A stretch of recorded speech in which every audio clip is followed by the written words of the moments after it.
விமான விபத்துல மராட்டியத்தோட துணை முதல் மந்திரி அஜித் பவார் உயிரிழந்திருக்காரு. எப்படின்னு சொல்றதுக்கு முன்னாடி நம்ம சேனலை சப்ஸ்கிரைப் அண்ட் ஃபாலோ பண்ணிக்கோங்க. மராட்டிய மாநிலம் புனே மாவட்டத்தில் நடைபெற இருந்த நிகழ்ச்சி ஒன்றில் கலந்து கொள்ள அந்த மாநிலத்தோட துணை முதல் மந்திரி அஜித் பவார் சிறிய ரக தனி விமானத்துல போயிட்டு இருந்தாரு. இந்த நிலையில பாராமதி பக்கத்துல தரையிறங்க முயன்ற போது தொழில்நுட்ப கோளாறு ஏற்பட்டு எதிர்பாராத விதமா விமானம் விழுந்து நொறுங்கி விபத்துக்குள்ளானது. விபத்துல சிக்கிய விமானம் உடனடியா தீப்பற்றி எரிய தொடங்கிச்சு.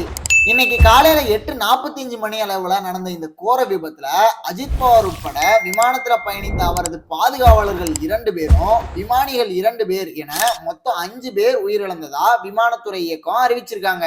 நாட்டோட மூத்த அரசியல் தலைவர் சரத் பவாரோட அண்ணன் ஆனந்த்ராவ் பவாரோட மகனான அஜித் பவார் மராட்டிய துணை முதல் மந்திரியா 6வது முறை பதவி வகிச்சாரு.